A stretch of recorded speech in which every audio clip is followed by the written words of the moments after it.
Hi guys, welcome to Counterpoints. My name is Connor, and today we're going to be talking with Alejandro about a whole bunch of random bullshit. So he sent me like a list, like 20 things long. I think we're I think we're probably only going to be able to scratch the surface of it, but I also know it's going to be fun. So I'm excited. So Alejandro, do you want to just introduce yourself and tell the folks at home a little bit about you?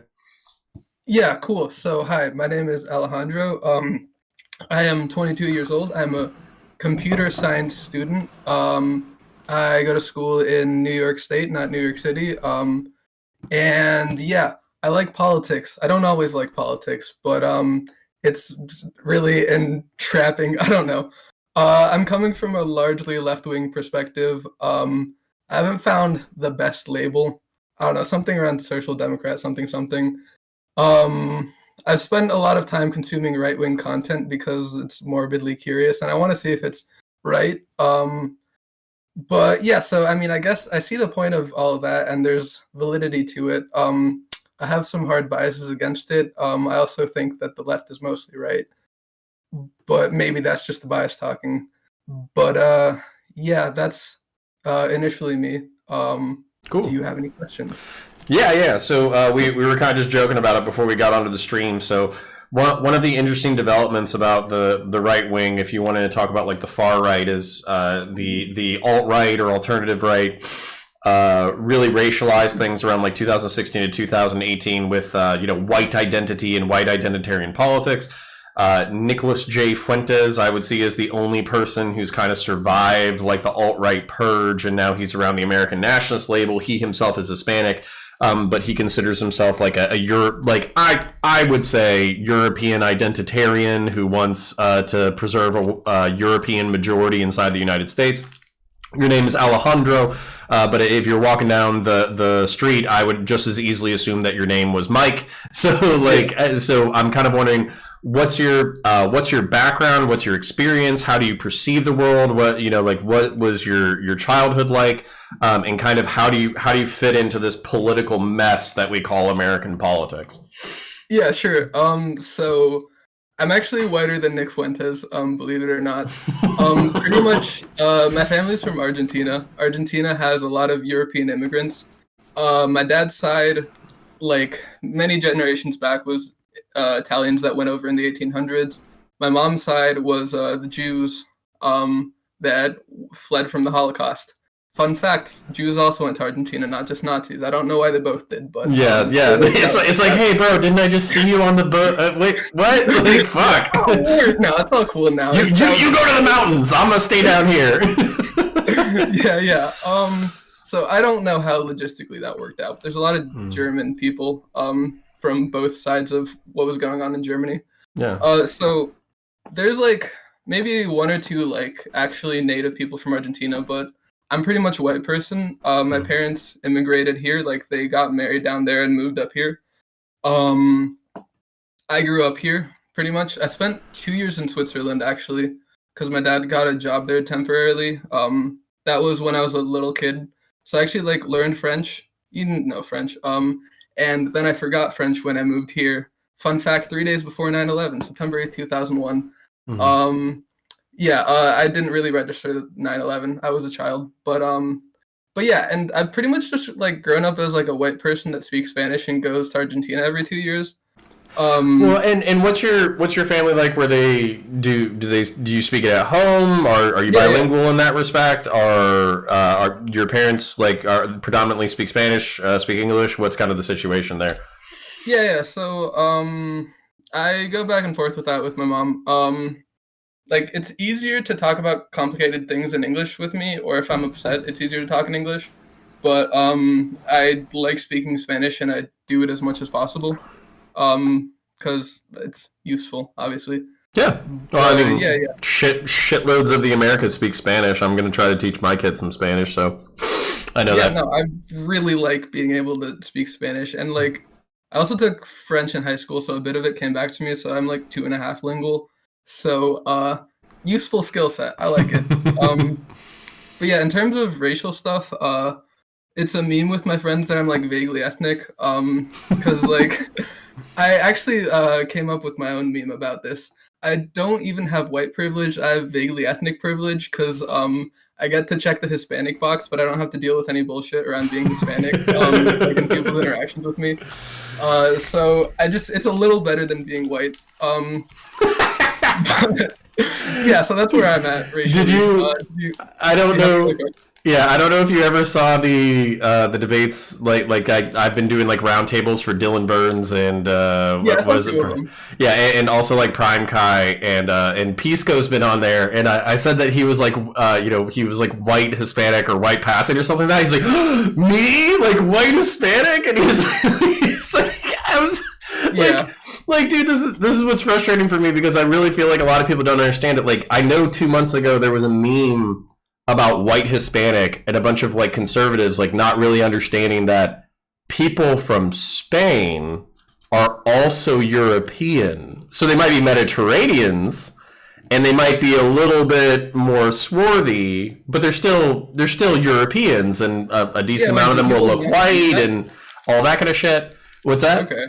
Do people distinguish white Spanish people? Not really, and especially in the United States, it was like that wasn't the way I conceptualized Hispanic at all. I was conceptualizing, white, black, brown, and brown could be Indian or it could be Hispanic, but brown's kind of this catch-all. Hispanic tends to meet into brown. But what was actually interesting to me, which this just shows you how smart and stupid a person can be simultaneously. I literally didn't conceptualize that there were different races that would be considered Hispanic, because, Hispanic is more like a linguistic group. I didn't conceptualize that there would be like different racial categories in the Hispanic world. But when I got like a census form for like writing out like tickets and stuff, it said, white, black, Asian, whatever, but then it had Hispanic or non-Hispanic as a second category. So even in like ticketing stuff, there's white Hispanic, black Hispanic, all that kind of stuff, which I thought was super interesting. So, and then I learned more about like Central American history and like the racial caste system and all that kind of stuff. And I don't think anybody really talks about it in the United States. Yeah, you probably know more than me about it. I don't really get it either. Being a Hispanic person, I'd know to check that box. It's like also good for job applications and college applications, just like in case I get those points. It's all right. I'll make a whole video and piss people off if you just want to get into the stuff that we planned on talking about. Okay, yeah, sure.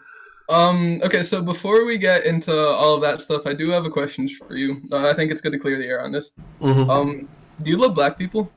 I love black people. All right, cool. I just wanted to get that meme out of the way. Okay, sweet. So before we get into like potentially contentious topics, you might have some takes that I haven't thought of before, and I might be like, okay, cool, that makes sense, and I might like later off screen realize that you were wrong about everything. Sure. But that's just how my thought process works. So just in case if like he says something that you guys know is obviously wrong, it might take me a bit to realize that. So that just absolves me of responsibility for there's a Robert Heinlein quote that I'm going to keep repeating until I die and people popularize it, but it's the concept of grokking, which is just like digesting for your brain.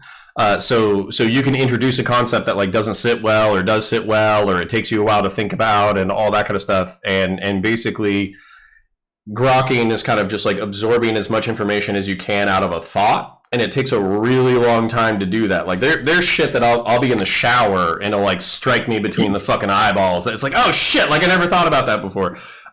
So that's kind of where my goal on the internet is not to be correct 100%. My goal on the internet is to present to you what I believe to be correct. And then if I'm corrected through time or through new information or whatever, then that's just good for me to sharpen my arguments or my perspectives or anything like that. So another good quote, and then I'll shut the fuck up, is as iron sharpens iron, men sharpen men. So I'm not looking to be correct. I'm looking to present all the information that I have.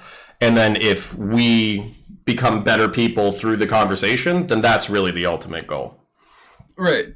Yeah. Yeah, that makes sense. Like that's totally cool. Like you're supposed to like be presenting new things and see things as you see them. I just like wanted to establish that that's how I process information, just so like if I go on a Holocaust denial rant, you're not going to completely agree with it, and you're going to have some questions. I got it. It's okay.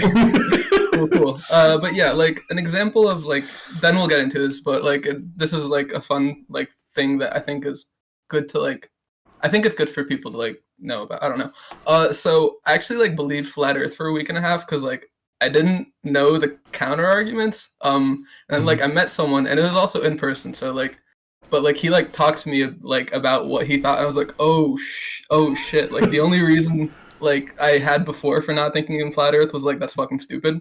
But then I thought about it more, and I digested the thought, and I was like, okay, yeah, no, this you can't make up outer space. But that's an important question. Yeah. Why do you think what you think? Do you think it because other people told you, or do you think it because you know? And that's the thing is like I'm 100% based and just know everything, and I'm just the perfect arbiter of information. yeah, and that's what everybody assumes is that they know things, but they don't.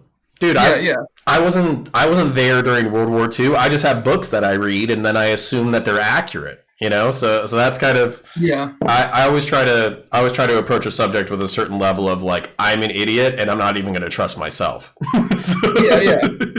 Yeah, but like also a way that I approach it is like this might sound right while I'm considering it and digesting it, but that doesn't necessarily mean just because it sounds right now that I'll like end up at that conclusion. Of course, and that's something that's been very useful in like engaging with ideas that I think are horseshit because like. The reason that ideas circulate is because they at least appeal to people. So I have to like go through the process of seeing like how that works, like and how it like what of it speaks to me, and then I can decide if it's real or not. Well, and not to tangent too far before we get into it, but that was one of the really hard things about consuming like copious amounts of like communist and Nazi propaganda was I would feel myself like shifting to the worldview kind of, and then I would have to take a break to stop digesting propaganda in order to like readjust back to the real world as far as like perspective goes. And I think that's helpful too, is like don't just consume the shit that you hate because you might it might twist you. I'm definitely like I have like a lot of normal, well-adjusted friends, and I can see like, but I also like am like have been like slightly isolated from people like because I was like weird growing up. So I know like both sides of like if I didn't have like just normal people around me for some like reality checks, I could totally see some more severe radicalization from my time on the internet happening. Yeah, let's join the flat Earth crew, bro. Like I'm there with you. Let's do it. I don't really want to do that. I prefer my facts and logic. All right, cool. So, wait, did you see anything out of that list that you want to talk about first, or do you want me to like go for it? Yeah, you pick one that you like because there was seriously like I prefer the beach ball form of conversation where we just jump wherever conversation takes us. So any one of these we could probably go for quite a while on. Yeah. Okay. I'm gonna start with some problems I have with your gun control stuff, and then it's probably gonna lead into policing. Sure. And what I think about that whole thing. So like I said in the message, I don't really have a solution to gun control stuff. But when I was watching, like I've watched some of your videos and seen some of your takes, and I found some statements that I don't think they go well together. So one of them is if lefties are like afraid of like Donald Trump and police brutality, so a tyrannical government, why are they advocating for not having guns? That's the first statement. The second statement is this is from your Make from PA debate. I'm sorry you had to go through that, but Thanks. So, it still stings. So, okay. So, not to get too off topic, I'll talk about Mike from PA later. I have some hot takes about his existence, but so one of the reasons why you said that we have way higher rates of police violence in the United States as opposed to like the European countries is because people are way more likely to be armed. But people being more likely to be armed is a defense against the government, but people being more likely to be armed is more of an excuse for the government to take more drastic measures against its citizens even in like normal things like traffic stops and stuff like that. So do you see how that kind of just feeds into a cycle of this kind of sucks? Yeah. Yeah. What do you think about that? Yeah. So with there's I like to pull it out to the macro, and I like to look at kind of the utilitarian framework. So utilitarianism just being the most well-being for the most amount of people. So if we did, let's say that we just do European style gun control across the board. You know, we just get rid of guns except for like very niche occasions, and only rich people can have guns. But then what ends up happening is a Donald Trump style figure gets into power, and not only that, but it's like let's just say like Hispanics and whites start a race war against blacks and Asians, just as an example, as a hypothetical. So they start a race war, and because the government are the only people who have guns, there's a massive purge of millions of people, maybe tens of millions of people. So that purge was only enabled through the lack of balance of power between the citizenry and the government, and kind of like a devaluing of libertarian pro-gun ideas. So what happened was we eliminated a small evil of year over year, so many people are killed in drug-related violence, mass shootings, and all that kind of stuff. But what we created through this imbalance of power is a larger evil. And that's kind of what my sincere fear is Europe already has very strict gun control. Australia has pretty strict gun control. Canada has pretty strict gun control. It's really only the United States of America that has any kind of civilian warrior, civilian firearms culture that's positive, I would say. So if we give up our guns, there's not really anybody else who's left in the free world who has that like civilian warrior culture. And that to me is kind of like, not only is that a risk that potentially creates a larger evil down the road, but it's also a risk as a culture, because then at what point, when do the broader population of humanity stand any chance against any authoritarian government in the future, once Americans give up their right to keep and bear arms? Right. But do you see how like people having guns is more of an excuse for the government to get authoritarian, to protect against people with the guns? Sure. Which goes into like police in America have to be more violent because people have more guns. That's already like a microcosm of that. So the government's always going to have access to like more firepower and more ammunition and stuff like that. So they can just like scale up to more than what the civilians have, right? Not necessarily. So the civilian population inside the United States has like 70 million firearms owners. I think the average, like most people only own one firearm, but they, there's also like super collectors who own like between like 20 and 200 different firearms. So I think there's actually like more than, I think there's more than the population. I want to say we have like 370 million privately owned firearms. So I think the United States military only has around 3 million people. So we're basically outnumbering the military on a scale by like a factor of like 10 for like firearms. Now, of course, like a handgun is not the same as a machine gun. But at the same time, having a factor of 10 firearms and also having a factor of 20 for people who own firearms kind of makes it unthinkable. And for the military to turn against the civilian population. And the reason why it's unthinkable isn't because I think that there's going to be some toe-to-toe standoff where, Bubba with his, fat gut sticking out of his, $500 plate carrier is actually going to raid a military base and get him, go up against the feds and win. But it's more about, so I served in the War on Terror. And there's this concept called insurgency and counterinsurgency. The power of an insurgency is not in toe-to-toe warfare. It's actually in asymmetric warfare. So basically hitting people when they're taking a shit, hitting people when they're sitting on top of their tank, hitting people when they're having a smoke break. And it does get into like, what's criminal, what's terroristic, all that kind of shit. But that's where I see this lefty, progressive, and anti-gun underestimation of what a civilian population is capable of in a insurgency environment.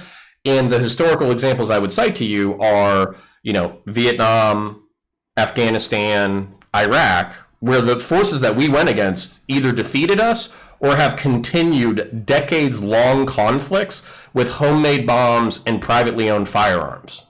So, there's this concept that it's not even possible that the American civilian population could defeat the federal government, but we've lost to dudes in pajamas. So it's kind of I literally made a video about it, but I would like to see your questions or concerns from that perspective. I saw that a while ago. I didn't I was only listening. I wasn't actively engaging, but actually no. Okay, I was one of the people in your YouTube comments. I have a different username on YouTube, but I don't have it pulled up, so I'm just gonna try to remember it. Yeah. So I was saying okay, so one of the things you said about because we're getting into this topic too, which is can civilians take on the government? One of the things you were saying is there's a lot of things getting in the way, war treaties or rules of engagement and bureaucracy and things that you need to get into, which is part of the reason why we did so poorly against in the foreign wars. Do you know what I'm referring to, right? Yeah. Yeah. So because this has been presented. Sorry, you go ahead with your point. That way, I don't I don't guess what it is and then fuck it up. So tell me what do you think it is? All right. So what I think it is was it's actually interesting because I did this on a panel show. It was Spoon and Last Username or something like that, and they were both saying well, in this scenario, the government is authoritarian and fascist anyway. So why would they follow the rules?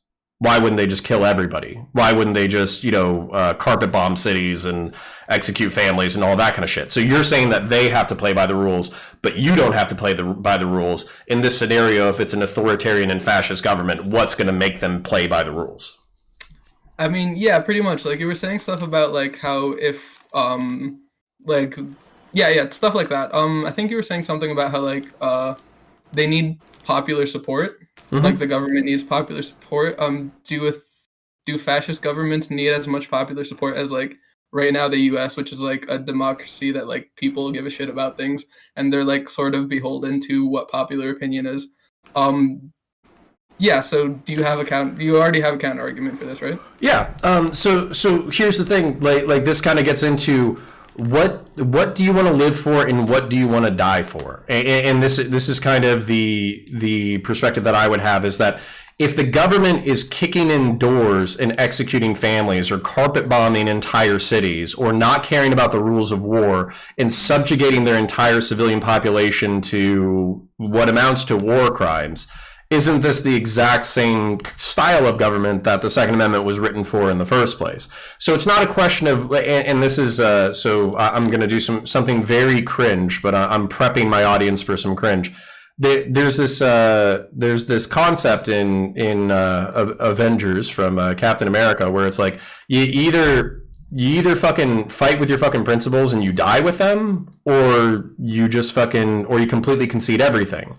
So to me, at this point, having lived this long, having been in some scenarios that really demanded a possibility of life or death, there's things that I'm unwilling to compromise for, and I would rather die than see come into fruition. And one of the things that I would not want to see come into fruition is this authoritarian fascist style government. So even if I was running around in pajamas with an AK-47 and 2 magazines duct tape under my, man jamma, and that's what I had to do in order to fight a dude in an Abrams tank. If they're wasting entire cities like Syria, like Bashar al-Assad, dropping barrel bombs into civilian centers, torturing political dissidents, murdering families, then if you got to die fighting people like that, then that's just kind of the name of the game. The other option is either letting people like that run the world or just being, that's pretty much your other option. Your other option is conceding power to those kinds of people. Yeah, so what I would say to that is that I mean, we're kind of fucked either way, if that is happening, right? Sure. Because so wait, have you conceded that if that was happening, like we would all be fucked, and like you should still fight back, but we would all be fucked. Potentially, and the reason why I would concede that is because there are things like, there's the NSA listening program. There's FBI databases that they have the 4473s, which are the forms that you fill out when you actually initially purchase a firearm.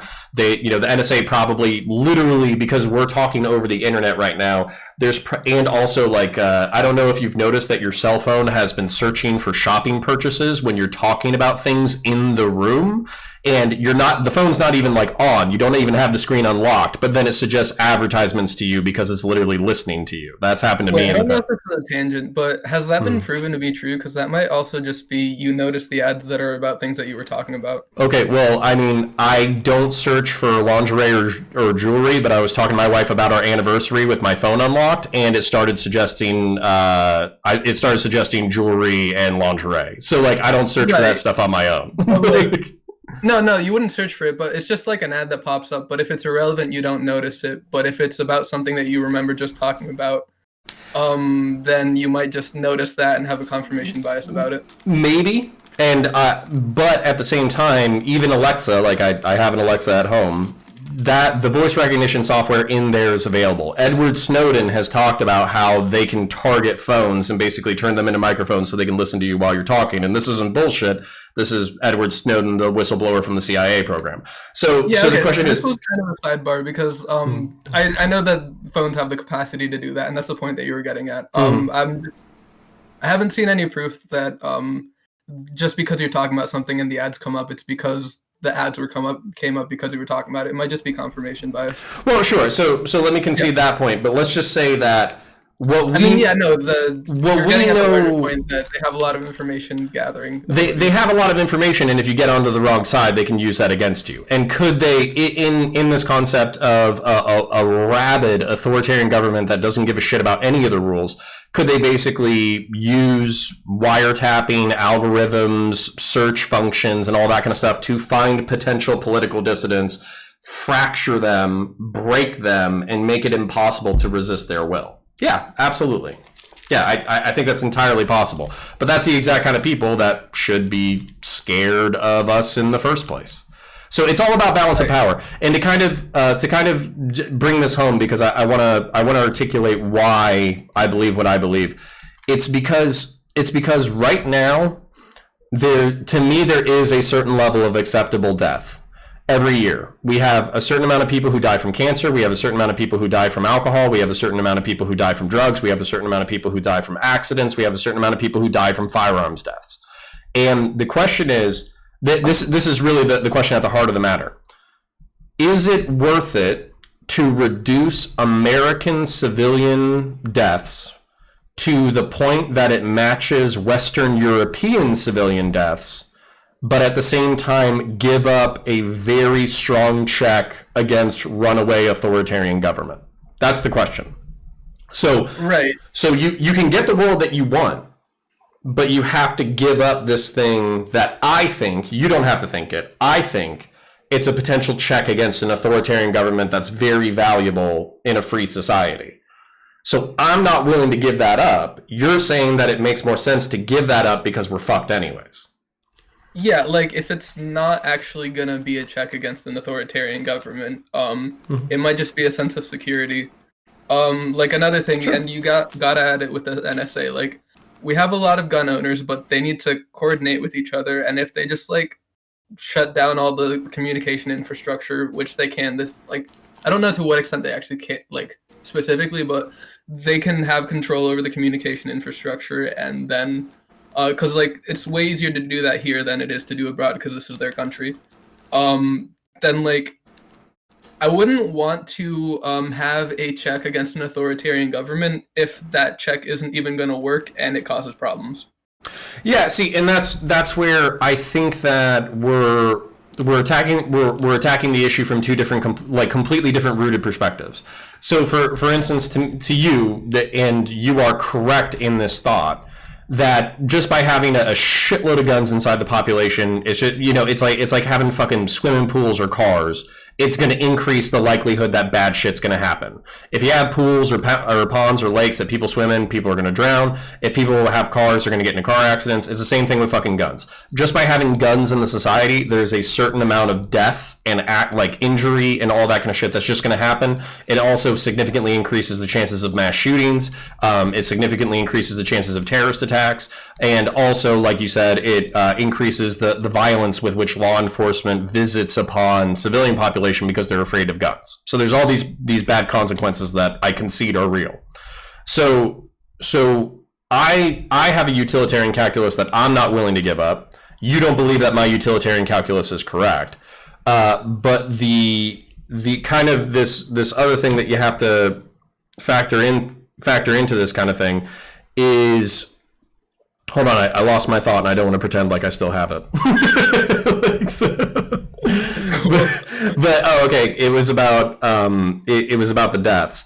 So basically, it's like, for me, you would attack it from a different angle. You would have maybe licensing, which not a lot of people are fans of. You would have required training. You would have... Not a lot of goo people are fans of... Not a lot of people on my side are in fan of licensing. Yeah, that makes more sense. Okay. Yeah. Not a lot of people on my side are fans of licensing. But for me, you would have civic education. You would bring back home economics and literally teach like firearm safety as a part of home economics, but not like even if you like had people who were like, oh, I'm completely uncomfortable with guns, I don't believe in the right to bear guns or anything like that, then you could teach it from if you're a teenager or somebody and you find a gun, what's a safe way to handle it, to call law enforcement or to call an adult? That way you can safely dispose of the firearm. And then even like a different class for people who are like, I am pro-gun, I do want to learn the safe things, I do want to learn how to exercise my rights responsibly. Then you could basically have literally a legal course about what laws, self-defense laws, the Second Amendment, the spirit of the Second Amendment, proper firearm safety, proper firearms handling, and we don't have that in this country. What we have is if you're over the age of 18, you walk into a gun, you show your license, they run a federal background check. If you're not a felon, then you get a firearm. We don't educate people at all. So, and then also there's a whole bunch of socioeconomic factors. So for instance, like probably 80% of the homicides inside the United States are drug and gang related. If we can attack the drug problem and the gang problem, we can probably significantly reduce homicides inside the United States. But until we do, we're just going to have some parts of America that are just fucking war zones. Right. Okay. So going back to your utilitarian calculus, yeah, I'm still not convinced that you have calculated it properly. I mean, I also haven't probably thought about this as much as you, so I want to preface it with that. But yeah, have you conceded that if an authoritarian government was happening, then we would likely just be fucked, and the guns would put a dent in it, but you're probably gonna die? The reason why I'm not conceding that is because these things don't happen in a vacuum. So the part that I'll concede is that if you took all these technological and logistical networks, so if you took the 4473s, the firearm sales receipts, if you took the NSA domestic surveillance the NSA surveillance program, if you had a authoritarian government that was completely off the rails, and you had a military and law enforcement that was 100% signed up to be a fascist and authoritarian government, then at that point, in that vacuum, we would be fucked. But we don't have that.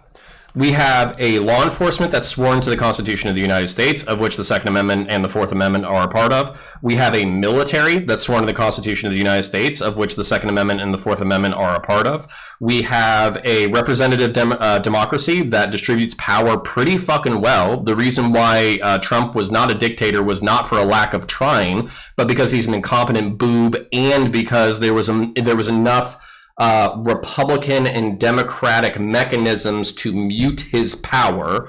There were so many things that he wanted to do that he couldn't get done. He didn't get the fucking wall. He didn't get the Muslim ban. He basically did fuck over a whole bunch of brown and black people, but he, didn't get any of that shit. The military-industrial complex kept on fucking chugging with or without his fucking compliance. So the point being that the government is not subject to the whim. So we don't exist in this vacuum, and also we don't exist in this vacuum where like a perfect, cohesive, unified military and a perfect, cohesive police state both agree that the Constitution isn't worth shit, fascism and dictatorship is the way to go, we should start attacking and executing our fellow civilians for non-compliance, and anybody who stands up against the government is an enemy of the state.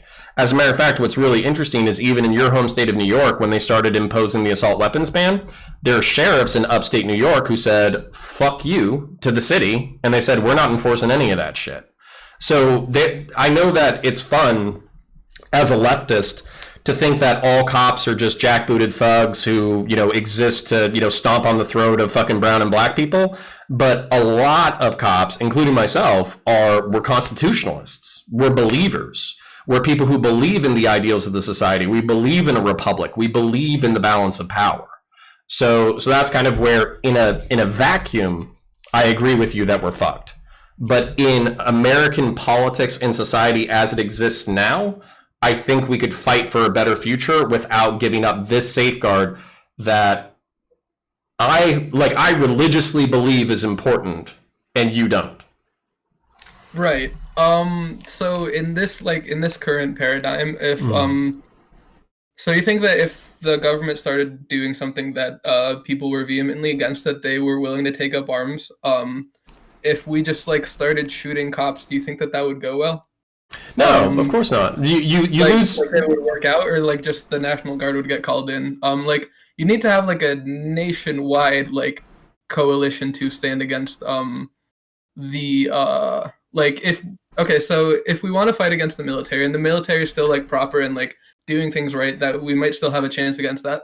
Mm-hmm. But you need to get a lot of people on board, because if it's just happening in a city or something, you can just send in the National Guard and stomp that shit out, right? Yeah, but at the same time, you have contemporary historical examples that you can analyze. So, for instance, the Bundy standoff. So, just to do it really quickly, I can do it in probably 60 seconds, or I'll try. Ammon Bundy was grazing cattle on federally owned lands. He didn't pay the taxes or the fees because he didn't feel like he needed to or should. The federal government shows up and basically herds all of his cattle off the land and executes a few of his cattle, and they also impose fines under threat of arrest. What ends up happening is a whole bunch of protesters with assault rifles show up to the Bundy's property and say, fuck you, you're not arresting him, all that kind of shit. And they end up the feds end up backing off in that respect. Then they actually stage a protest in a federal wildlife area where they actually literally seize a federal building in some bird watching habitat or some shit in the fucking country. There's a standoff between local cops, feds, and the people who are conducting the protest, the armed protest. And then eventually one of the protesters is killed in a standoff, and based off his name was Lavoy Finicum. And I actually think that shooting was 100% justified from the federal perspective. And this is where I talk about balance of power. But what ended up happening because of the protests and the firearms and the rifles and all that kind of stuff was Ammon Bundy and the Bundy family went to court over the fines, and they were largely exonerated. From a protest standpoint, from the fine standpoint, from all that kind of shit. Not only did they have a protest, not only did they stand up against what they viewed as tyranny, which is very dumb and kind of memey in my perspective, but not only did they end up in court afterwards, but they ended up winning a significant amount of the court things that otherwise would have been completely arbitrary. If these people didn't have firearms, and Lavoy Finicum, and not Lavoy Finicum, but Ammon Bundy said, I should be able to graze my cattle here, and the federal government says no, and then the federal government shows up with guns and says, you're under fucking arrest, we're moving all your cattle out, we're executing some of them, and then we're imposing XYZ fines on you. What recourse is there besides the courts? What recourse is there, the courts that are run by the government? What power do you have to resist? Rioting and civil disobedience, which to me is worse than exercising your rights to peaceably assemble and the rights to keep and bear arms. I'm not advocating for guerrilla warfare. I'm not even advocating for insurrection. I'm advocating for a balance of power between the civilian population and the government, so we never have to have a civil war. And that's the utilitarian calculus. It's Right. by existing, it doesn't happen. Yeah, wait, when did I say civil war, though? I'm saying civil war. Okay, cool. Yeah, no, I think, like, okay, so let's take the civil rights movement. I don't know too much about it. I know there was violence, but were there, like, coalitions of people with guns, like, and was that a pivotal thing against the government, or were there other tactics that people did? Partly was, like, reaching out to, like, people that felt bad for black people, like with the MLK thing, and the other thing was, like, there were a bunch of riots. Like, we had the Malcolm X, like, types that were just more extreme, and then, like, Martin Luther King was the more, like, appealing to, like, people's senses about it, and, like, getting the reforms and laws passed. So do you know if they were heavily armed? I actually am not super, like, I don't know too much about it, but seems like there's other ways, like, if, say, this guy, like, what's his name, Bundy? What's his first name? Yeah, I think it's Ammon, like Ammon, I want to say, or Ammun.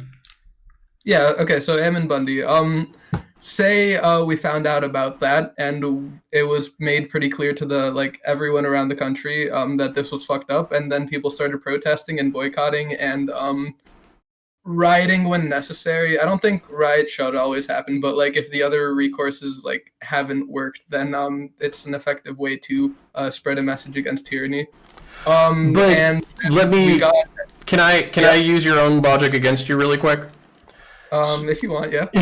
So number one, just to go back to the historical examples, some of the momentum, like this would actually be something that I think a lot of leftists would probably agree with, is that the Martin Luther King being the driving force behind the civil rights movement it's a rehabilitation of the civil rights movement, where the civil rights movement, not excluding the violence that happened. Right. So the Black Panther Party, armed militias basically getting into fights, lynchings, murders, riots, fires, all that kind of shit.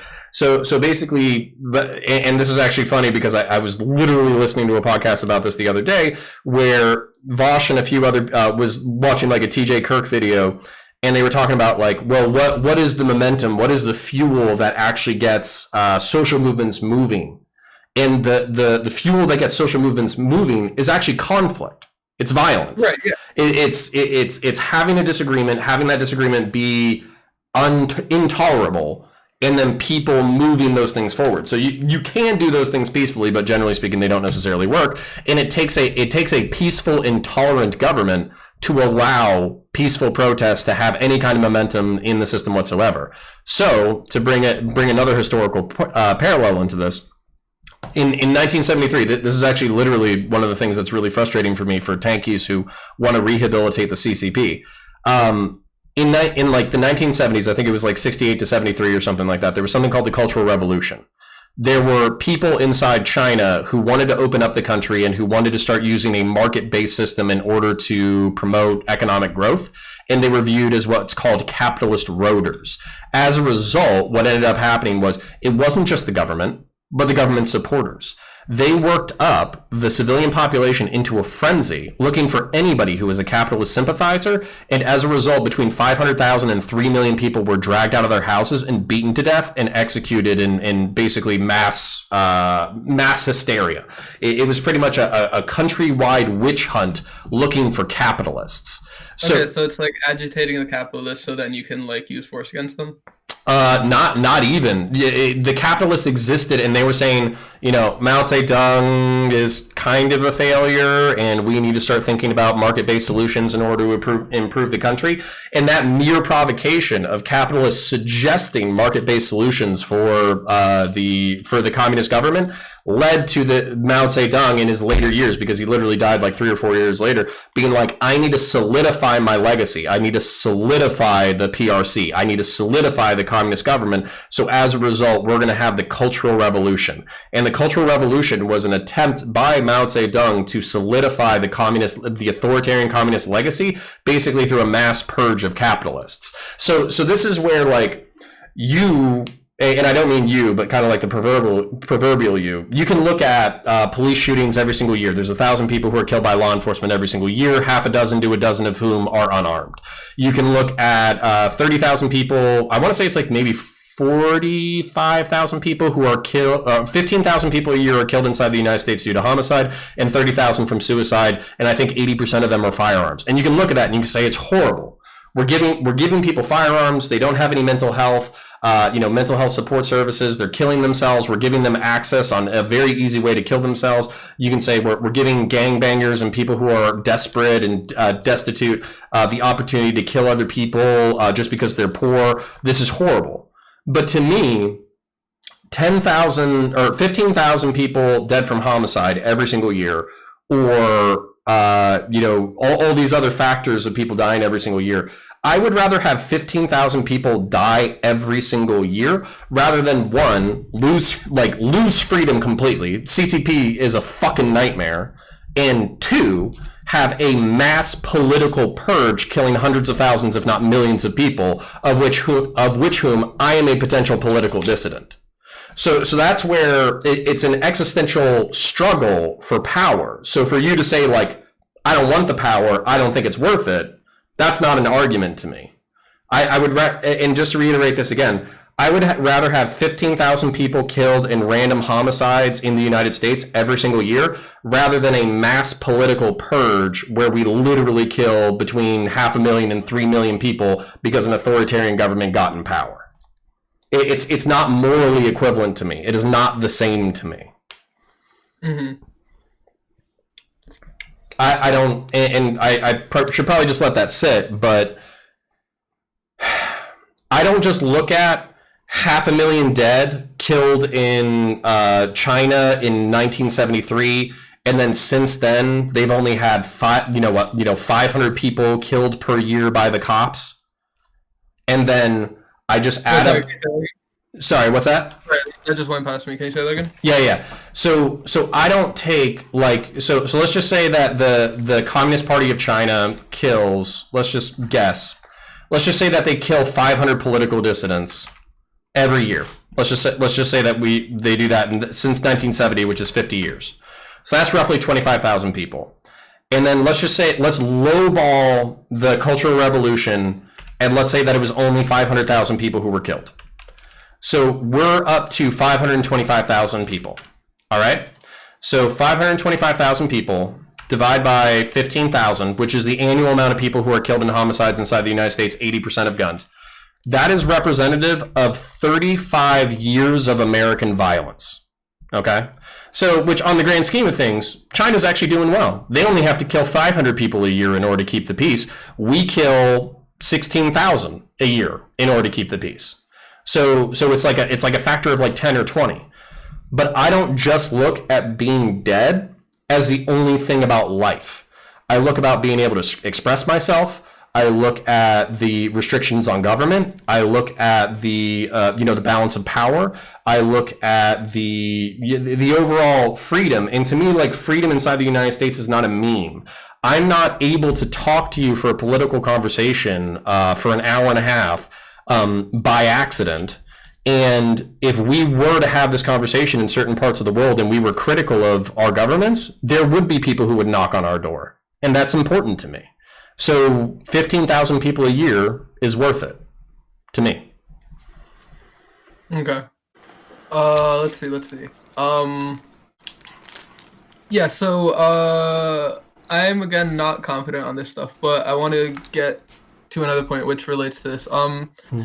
The idea that the guns are the only way to resist things going on, because, like I said, there was violence in the civil rights movement, but it wasn't just armed militias. And okay, actually, this is a question because I don't know. Do you know how much of the violence in the civil rights movement was because of the Black Panthers, or just general rioting and people getting into fights and shit? I don't, and I think there's an argument to be made that, like, protests have their place, riots have their place. Riots are the voice of the unheard and like all that kind of shit. Yeah. I think there's a really good logic to that. But when your government doesn't give a fuck, like all right, I'll try not to rant for too long because I know getting to that point. Yeah, when your government doesn't give a fuck, they're not rolling out LRAD microwave cannons in order to disperse the crowd. They're rolling out belt-fed machine guns. So this is where this is where we have historical examples in the 20th century, and this is what's really frustrating for me because I'm an older millennial. I was born before the Berlin Wall fell. I was born when authoritarian communism was still a force in the world.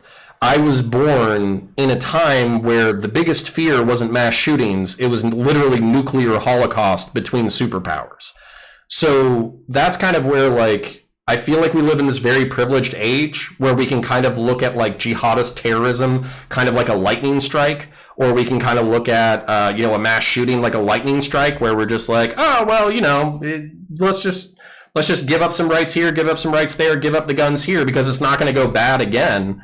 But all you have to do is go back 50 years and you can find some pretty horrific shit.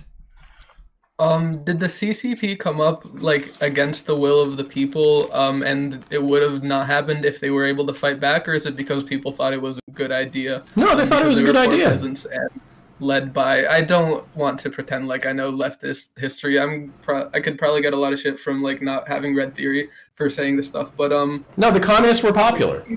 It came up because people thought that was a good idea, right? Yeah. And people there wanted it to happen. It didn't work out, but sure. But that'd be different than if I don't know exactly the history. I'm just gonna say Stalin. I don't know exactly what the origins are. I know it's not just Stalin, but let's say Stalin for simplicity.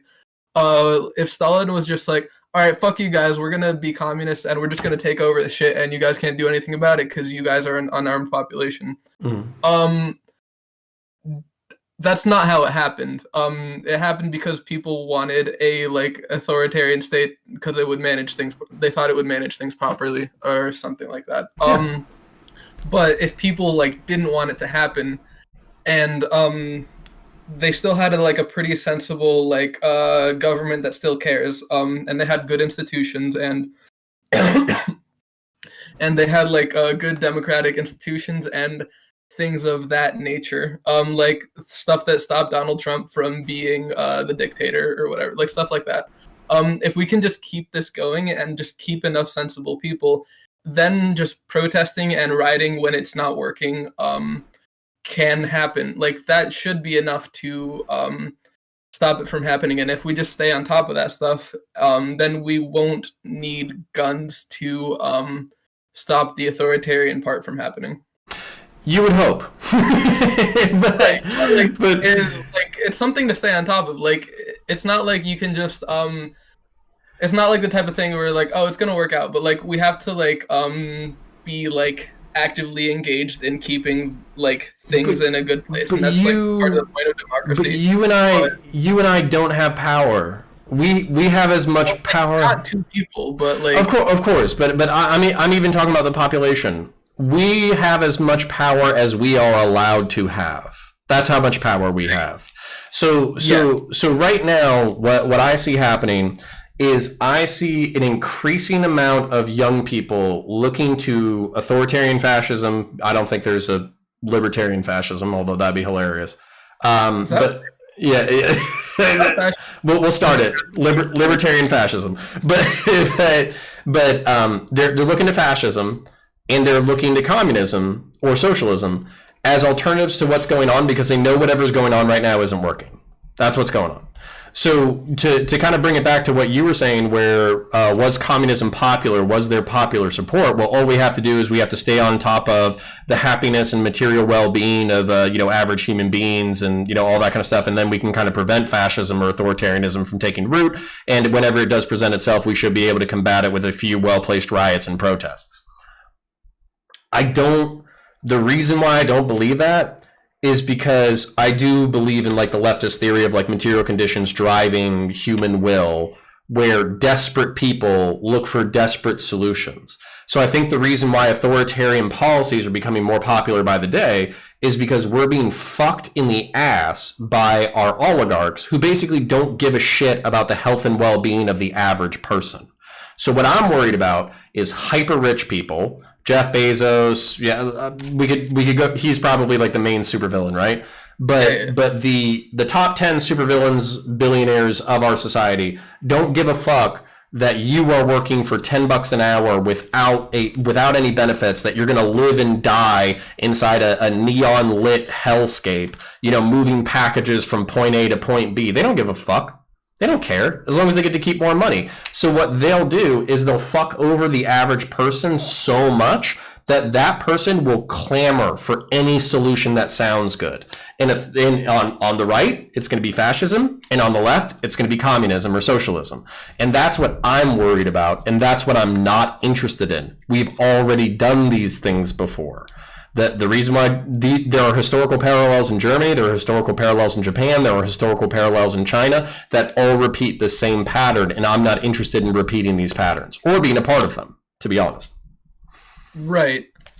So material conditions, if we improve the material conditions for people and make it so it's hard for the supervillains to exploit people, then, okay, so one of my more foundational beliefs is, like, people won't do bad if they don't think they have to and if their life isn't fucked up. And you don't need to, like, make sure they don't do that.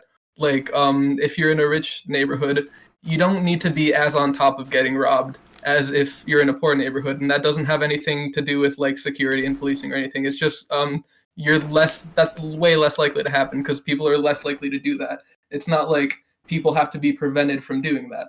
So my idealism is if just everything is good for everyone, if everything is good enough for everyone, like after a certain point, you don't need to worry about the bad things happening, and that'll just sustain itself because I saw a comment on one of your videos, degeneracy is its own punishment. People can realize like that just doing bad things, like the reason that I don't want to like be part of an authoritarian government, like even if I was in power, is because that would suck. Like my inner humanity would be like, wow, I'm oppressing the fuck out of this people. I don't want to do that. So if we get to a point where people are just like good people because of, I also agree fundamentally with the material conditions meme. Like if you can just take care of that, then that system perpetuates itself, and you don't need to be as careful about things going wrong. So that's what I would prefer to work towards, as opposed to. This also has to do with what I think about the police, so we might get into that. But let's tangent, but I'll give you my answer. Yeah. I don't enter a debate or a conversation believing that I'm going to convince somebody 100% of my perspectives, and I don't expect to be convinced 100% of theirs. So if you feel like my arguments aren't convincing you all the way, don't, it's okay. So don't worry about it. I wasn't expecting you to convert you to the ideology of Connerism today. So I'll chip on you over time. And also I need to codify it too. But the point, we'll just have an armed rebellion against it anyways. Yeah. nice meme. I have a much more pessimistic perspective of humanity. I think that material conditions are an important component, but are not everything. So when I say material conditions, oftentimes whenever I begin a debate with a leftist, I'm like, we can improve everything that we're talking about by improving the material conditions, but here are my concerns and here are the things that I think are not being addressed in this argument or this conversation. And that's because I think that if we were talking about a calculus of human evil or human good, I would say 70% of it is material conditions and 30% of it is ideology. And material conditions do not arrive magically. We don't just go fucking poof and then fucking, food shows up in our grocery stores. There is an ethic and an ideology that flows into capitalism and flows into logistics and flows into markets that also, it's not just magic. It's not just self-interest. It's actually a belief system and an ideology. So you can't just talk about material conditions. You also have to talk about ideologies. So for instance, if I walked into a poor neighborhood right now and I gave everybody $40,000 a year for the rest of their lives, every single year they got $40,000, I think you would probably drop homicides and suicides and all that kind of shit. You'd probably drop that by 80%. But there's still going to be 20% of motherfuckers who were brought up for a different world. They have a different ideology. They have a different perspective. They have a different definition for what manliness is. They have a different definition for what a man should do with his life or what a woman should do with their life. They have a belief on how money should be spent. They have a belief on how a household should be run or shouldn't be run. And all of those things are going to impact the way that they interact with the world. So you can solve a significant portion of it by solving the material conditions. But if you don't also address ideology, then there's still going to be a shitload of toxic stuff going on. Can ideology stem from material conditions? Absolutely. Yep. But some of these are codified and they're religious based.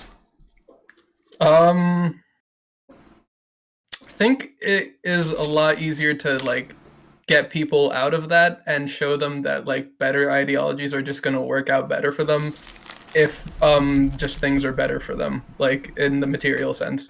You are way more optimistic about humanity than I am. Right, yeah. I mean, I'm not sure how to how that can be perfectly implemented, but yeah, I think that like I don't know, like the reason why I don't do the bad things is because I just know that my life's going to be worse. I've tried doing some of the bad things and that's just been negative effects. And I've just like been able to learn that that works better for me. I don't know if I'm just way better at like realizing things than other people, but what if the bad things were the good things? What if the yeah so let me bring this up. So what if just as an example, some of the people who I used to work with, what if being cruel and violent, what if being bad to other people, what if not caring about other human beings made you incredibly wealthy incredibly quickly? What if you could have 100% sure that their lives internally suck, even if they they are, but we're not just talking about like spiritual or emotional well-being. We're talking about ego and achievement and aggression, and that's kind of where I, having been somebody who's driven by ego and aggression and violence, these people, you know, it's not. You don't realize that makes you less happy though. Yeah, but you don't care. You have money and sex and you're power. Not happy. Yeah. Like Some of the yeah, but happiness is not the happiness is not the only driving force in a human life, right?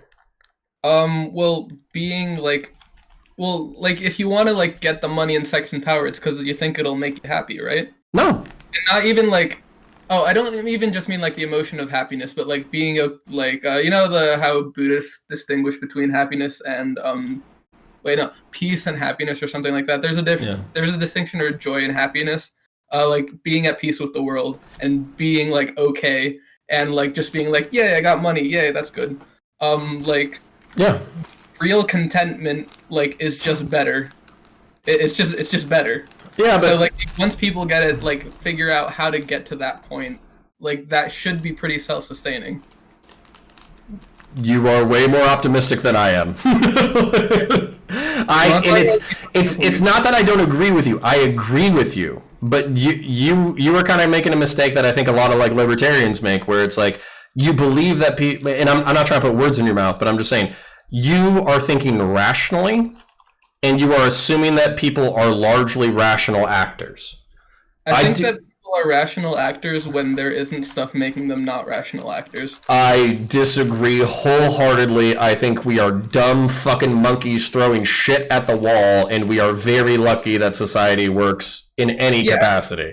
Because we like learn things. It's because we learn from things, and some people do. Yeah, I mean, like we as a like collectively, and things have gotten better. And yeah, like there's a lot more trust that we have in people than we did before. Like it's way less likely that you're gonna get murdered walking around, and we can just trust people to know not to do that. So if we just keep going in that direction, then there's less of a need for safeguards against like violence and the authoritarianism and all that, because like people just like know it's really dumb and it's not gonna make your life better. And we can move to the next subject, but I think our point of disagreement is largely rooted in the fact that I think you have more faith in humanity and rationality and well-being and contentment and, goals and all that kind of stuff. I think you have way more faith in humanity than I do, but it's not. Like, in theory, I know that people are really fucking stupid, but that's because of reasons, and so you have to like address the reasons. You would hope. Can you point to anyone that's maybe you don't have a specific example, but like anyone that everything was going well for them, but like actually going well for them, not just like superficially, like they had money, but they had like deep-seated emotional problems or something. But like things were just going well for them, and they still decided to like do something really bad. Yeah. Like not just on paper going well for them, like things were actually going well for them, and they had like direction and meaning in life. And like, can you provide people direction and meaning in life though? Can we as a society provide direction and meaning in life? And let me answer your question without because I don't want to appear to be dodging it. So for instance, like I myself, I had every reason in the world, materially, academically, emotionally, to be a traditionally successful person. My parents are very smart. They very much cared about my academics. They wanted me to do well. They put me in good schools. They talked to me about my education and my well-being and my success and my path in life and all that kind of shit. And I threw it all away because I didn't care. And maybe you could say that's like emotional trauma or some kind of emotional issue on my end. But I would like to blame the hormones because I was 17 years old. But I threw that shit away. I joined the military. I did a whole bunch of really violent shit and vile shit and had a whole bunch of really vile and violent shit done to me. And I'm very thankful for the experience, but on paper, there was no reason why I should have done anything that I did. I was just interested in it. That's because like the notes on paper weren't fully encompassing like what was going on with you. True, and the other option the other example that I was going to bring up to you was Osama bin Laden. Osama bin Laden was born to the bin Laden family. He's basically. I don't know anything about his history. I'll be very brief, but bin Laden is basically the bin Laden name is Trump in the Saudi world. They are responsible for the maintenance of the holy sites of Mecca. They're one of the richest construction firms in the planet. But the problem is that Osama bin Laden was one of 54 children. He was an only child, and his mom was pretty much I think had a few relations with the dad and then never saw him again. So while probably being rich beyond anybody's wildest imagination, he probably had a chip on his shoulder, some daddy issues, and also liked fundamentalist Islam as a solution to his problems. So I will concede, let me concede this, that the reason why Osama bin Laden became, one of the world's most renowned terrorists was because he had daddy issues. And the reason why I became, a Marine and a cop and all that kind of stuff was probably my own emotional issues. But some of those are not things that you can prevent. Some of those are just biological or hormonal or, they're just things that you can't control. So you can improve material conditions to the point that you can reduce it, but you can't prevent it completely. I don't know if good social connections and a sense of community is encompassed under what people mean by material conditions, but I don't just mean like money and things like that. Sure. And like access to like people that you can talk to about your shit. I know some people that were doing well and then they did not well.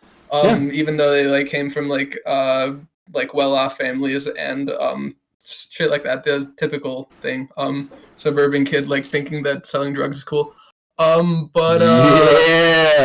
just nailed it. He has no reason to be slinging dope in the streets, but he's a fucking idiot. And if they had better I don't know, there. But haven't you wanted to be cool? Haven't you wanted you personally? Haven't you wanted to be cool or well esteemed or manly or anything like that? I have a lot of shit wrong up here. Yeah, well, but that's kind of my point, is that we don't necessarily value contentment. The reason why I'm attracted to violence is because it's a toxic masculine obsession with violence and hierarchy. But at the same time, some of that is not sociological. Some of that is biological. I am at least a portion of it is. You can channel that into like good violence instead of bad violence. You would hope so. Like you can. Like people do that. But and we're getting way off topic, so I want to let you move on. But like, what is the nature of good violence, and what is the nature of bad violence? We could go really far philosophically, really fast. Defunding the police. You have opinions, right? You used to be a cop. This might like strike a nerve in you. Wait. So I've seen your videos, but can you like in about 60 seconds give your take on defunding? Yeah. So I think there's a lot positive there, with the positive being the funding of social safety net programs, and also taking jobs that should not be performed by law enforcement and giving other people that role. So, for instance, as a perfect example, I don't think police officers with guns should be showing up to middle school truant children's houses. You know what I'm saying? That should be one situation that I think it's fine. Oh shit. Especially if they're black and brown. Also, Christ. but yeah, that part's fine. But I also think cops need better training and different training, not less training and less money. So that's kind of my bone. The role of the I just interrupted you. What was the last couple words you said? Oh, I was just saying that was my bone to pick. Is I think they need more training and different training, not less money and less training. Yeah. So. Okay. Yeah. So the thing about that. Mostly, yeah. I think they would get better training if they were responsible for less things, so they could specialize. Do you think that, or? I would hope so. Yeah. So it's just like consolidating what they're responsible for, and then they can like focus in on their abilities to handle things. Let me articulate this quickly, because I do have cops in my audience too. If cops could be responsible for traffic enforcement, preventing and investigating burglaries, and preventing and investigating violence, that should be it. That should literally be it. And then not being the point person, but backing up social workers on mental health calls that might be violent. They shouldn't be the point person. They should be the secondary person. And then literally the three things that I said should be their only responsibilities. Yeah. So with the social worker thing, that goes into like a thought I had, because like one of the talking points against that is what if the crazy person's violent? Yeah, I sent you a very long message in Discord about this. Do you remember what that was?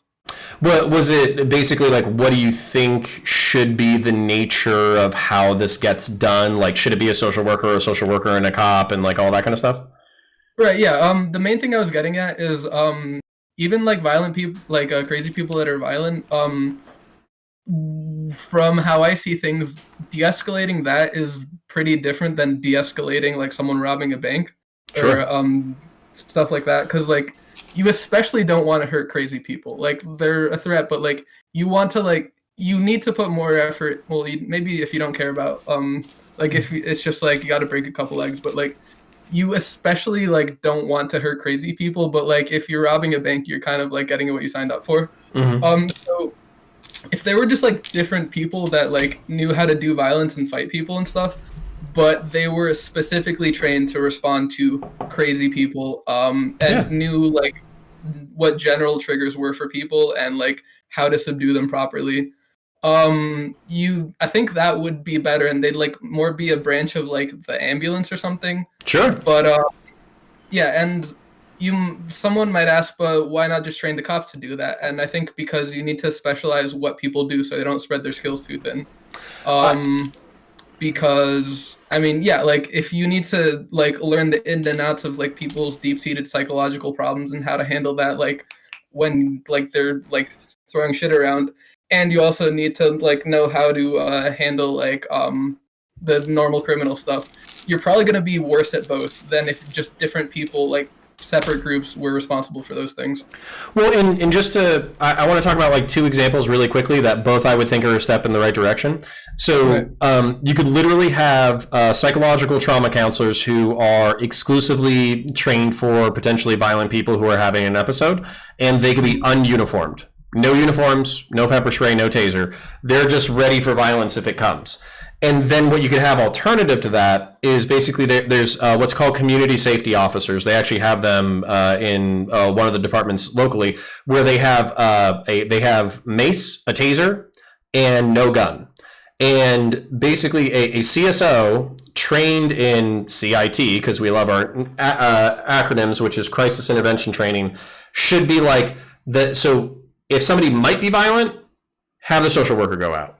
If somebody is probably violent, but like we have a history and we know who they are, CSO and a social worker. And then if we know that they're violent, CSO, social worker, and cop, where the CSO and the social worker are on point and they're the people running the show. And that's that's kind of where a lot of cops would like that, because they wouldn't be point. They would be there if it went crazy, but they're not the one actually responsible for what goes down, and that allows the social workers and the CSOs room to breathe. So I think that would be probably an ideal system where you could deal with the spectrum of violence and mental health breakdowns without endangering as few people as possible. Mm-hmm. I mean, yeah, sure, and like, if it was just something as simple as like just a social worker that knows how to talk to people, like rides along with the cops, I don't think that would be ideal. I think it'd be better if someone knew how to like also take people down and was a social worker, because it'd be harder to coordinate between the cop that doesn't know shit about it and the social worker that doesn't know how to do violence, like in the heat of the moment. But you can train cops up to speed to be good backups. Like that's what I'm saying. So basically, I went to CIT, which was almost like exclusively about mental health disorders, and it was a 2-week class. The class actually ended with us literally hanging out with people who had mental disorders, and it was a really good class. And I think that a cop with that training could be very helpful. So I don't want to throw that out completely out of the bag. But I do agree with you that the primary perspective should be from somebody who has that training. And then I'm just going to move. So that's like what I think would be best. I mean, I don't really know things. I just want to make that clear. But that's what I think would be best. Cops enforcing traffic. Are you sure about that? Yes. All right. Obviously you are. Okay, so I saw one of your videos. It's because you were saying like what was it? Why would I ever stop? Yeah. Okay, so pretty much, yeah. So I was talking about why would I ever stop? Right, because your license plate would get a picture taken of, and then you would get a ticket, right? You would have to change the way we do things now. We have to ID drivers in order to give them tickets. Yeah, but you can also take a picture of the license plate and find out who the owner is. And if the owner wasn't driving the car, it's probably their friend, and they can get their friend to like take the fall for it. And if not, then that's the thing. You have to change the way the legal system works now, because that's what I want to do. If we don't ID the driver, we can't issue a ticket. So literally, if somebody runs on you and all you have is a tag, you can't do shit about it. Well, we would want to change the legal system. That's the whole point of this, right? Okay. Well, good. You change that shit, you're going to make a lot of cops happy. Yeah, okay, yeah. And also they wouldn't potentially like escalate a situation. And I mean, yeah, so that would be better, right? Potentially, but there's also like, so for instance, like I really feel like there's kind of, and I'm not calling you naive, but I think there's like a naivete about like how often we bump into bad people. And by that I mean like the people who are selling drugs and getting into fights and getting into shootings, they also speed. They also do drugs in the car. They also get DUIs. They also do all that kind of shit. So to just send out like a CSO or a peace officer into that kind of situation where you're responding to like a DUI crash, the DUI crash has an asshole on scene who's going to fight you. So that should still be a cop. So that's kind of where like there's this like there's this presumption, and this is also where I might be getting a little frustrated. there's this presumption that cops are just like running around randomly executing people. There's 1,000 homicide. You can respond in a You second. don't have to convince me that they're not randomly running around executing people. Okay, all right. Well, good. I'm happy I don't have to convince you. But But at the same time, like seriously, it's like I don't even know how many million interactions between cops and civilians every single day, or like every single year, and like 99.99999% don't result in violence. Like seriously, like it's nuts. well, yeah. But there's still been some pretty obvious problems that people have taken note of and don't want to keep happening, right?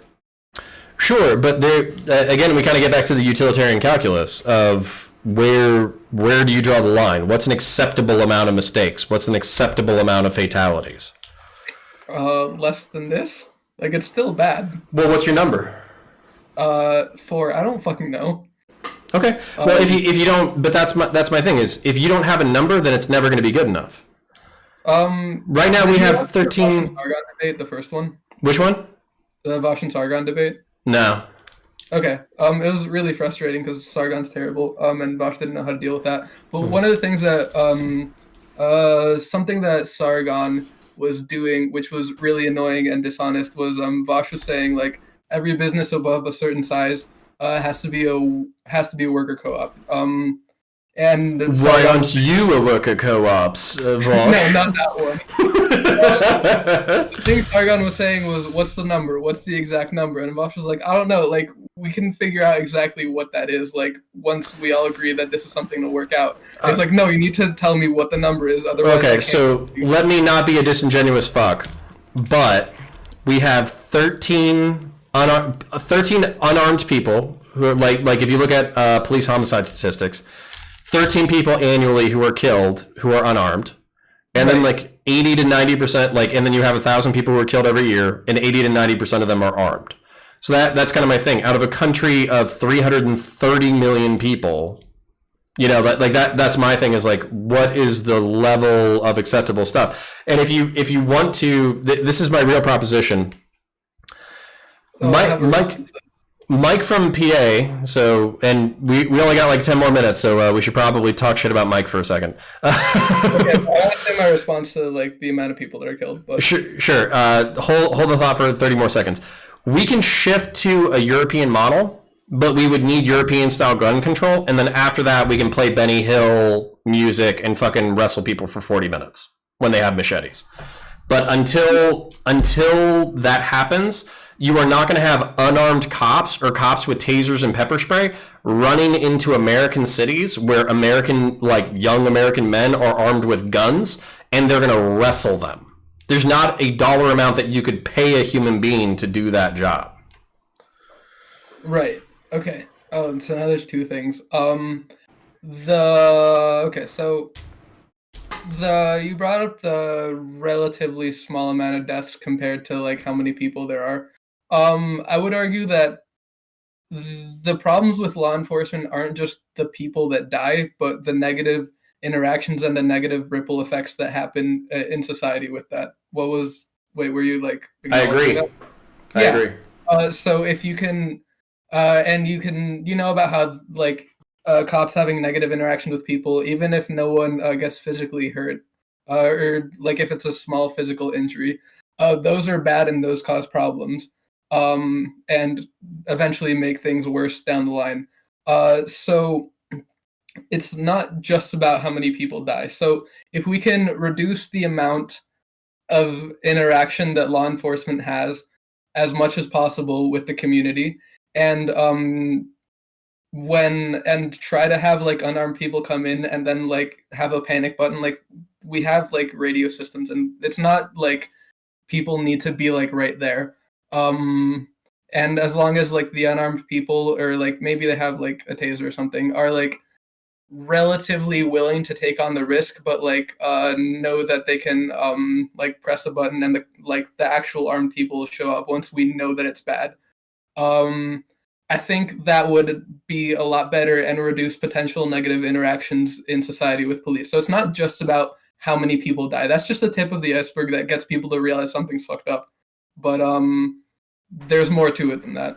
Yeah, and just to agree with you really quickly, Um, there's something about like power vacuums and insurgency and warfare and all that kind of stuff that I think we probably could talk about the nature of policing, but I would go on like a 10-minute rant about it. And it's, for me, it's not a question of reducing the interactions, it's reducing the negative interactions.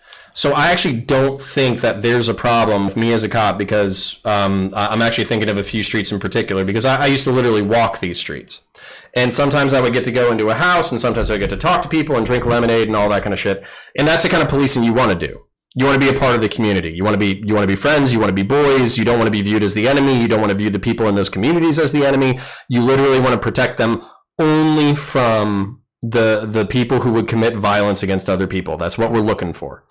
So I think you and I probably need to have a second conversation about what that would look like. But I agree with you completely that the deaths are just, it's just a symbol. The drug war or the militarization of American law enforcement is the real problem. And that's something that we could probably spend another few hours on. Right, yeah. So you have I'm gonna hang out for like another 5, but my neck is driving me crazy. Did you want to talk shit about Mike from PA for a second? I actually don't even, like, I can say like, oh, he's a snarky asshole, but I also noticed like he made some solid points in that debate. I don't remember exactly what they were, but the fact that he was a snarky asshole means that they didn't get acknowledged. But I just noticed that he's like, and I saw him in another debate where like he wasn't better, but it was more appropriate. Like for that, it was one. Wait, did you see him in the Dylan Burns thing? I did. Yeah, I thought that was like better placed, and he also said a lot of like stuff that made me see him in a better light, because he also knows a lot of stuff. Even like, I'm not saying like he's a like good for actually good faith conversations, but I've noticed that he like knows a lot of stuff and he's pretty smart. I don't doubt his intelligence. I never doubt his intelligence, but I think he's what I would call a rhetorician. He is somebody who is using rhetoric in order to advance an agenda. I'm not a rhetorician. What I'm thinking is what you're hearing. So I'm not thinking to myself, oh, what is Alejandro going to like? What can I say so I can get him over to my side? I'm literally just telling you what's in my brain. And that's I think that's a difference that's kind of hard. It's hard in these spaces to deal with rhetoricians. Yeah. Cool. But yeah, cool. I'm just like going through my list of stuff to see if there's any stuff that like we can talk about really quickly. I think I saw the problem with the list was that it was comprehensive, and it was like all stuff that you pull the thread on, and it's like poof, like you got so many places to go. Yeah, no, I wasn't expecting a lot of this to be addressed. Okay, really quick, what's your take on Jordan Peterson? Because like we can do this really quickly, but sure. I've internalized a lot of his good life advice stuff, because he's got a lot of really good life advice stuff that like speaks to young men that feel disenfranchised by society. Mm-hmm. Like I watched him on a but I think his political takes can be like pretty fucking stupid, and like he gets your head nodding with a lot of like really good insightful shit about how to make your life better. And then he says that people that want the super rich billionaires to have less money just do it because they're like inadequate. They feel inadequate, and they just like hate people that are doing better than them. Yeah. I was like, that was fucking stupid. But do you have any quick thoughts about it? Yeah, don't meet your heroes, and so that's that's something that is probably going to be true of anybody. So we were talking about, I think either before or shortly after we started, that we're all just assholes with webcams and microphones. Yeah. So that's kind of the thing where it's like Jordan Peterson, he's the lobster king, he's the man on how to clean your room and all that kind of shit. And I actually met him. I have a picture with him. Advice. Yeah. It's really good advice. It is solid advice, but I actually have a room that would probably shame him at this point. You just can't see it on the webcam. But the point being that, I actually said this the other day, shamans, shamans in tribal societies, they're insane. They have schizophrenia. They talk to the gods. They eat their own poop. Yeah. You listen to a shaman for wisdom, but you also don't try to emulate his life. And that's the way that I see Jordan Peterson is, he's addicted to benzos and he's dealing with his wife having cancer and his daughter's a mess and his family's a mess. But just because he's a mess doesn't mean that what he's saying isn't true. And that's what I would say is take the good, ignore the bad, never meet your heroes, and basically take the good shit, ignore the bad shit. Yeah, so I can see we're almost done, so I don't want to keep harping on this, but even what I was saying is some of the stuff that he says I think is really dumb. Just hand waving away the left as just at one time being unrealistically compassionate, and also they hate the concept of hierarchies because they don't want to do better, and because they feel weak, and because they just want to tear down people that are successful, and it doesn't have anything to do with systemic inequality or anything. Jordan Peterson should watch Fosh. That's the real lesson. That's the real lesson. Jordan Peterson needs to read more theory, and by read more theory, I mean he needs to watch more lefty YouTubers. Yeah. But yeah, final words, really good life advice stuff. That's really helped me a lot, and some good political takes. But just because your head's nodding from the stuff from before, I think he said a lot of dumb shit too. Yeah. And that's just my take. But cool. Is there anything else that you would like to say? No, I'm going to call it. We're at about 90 minutes. My neck is driving me fucking crazy. If you want to hang out for a minute, I still wouldn't mind talking once we're done. But I'm going to wrap up the recording. So I just want to thank the people at home for watching. I want to thank Alejandro for coming on. I very much appreciate it. Would love to do it again sometime. And then share, subscribe, all that YouTube bullshit. And then we'll see you guys in the next one. Bye.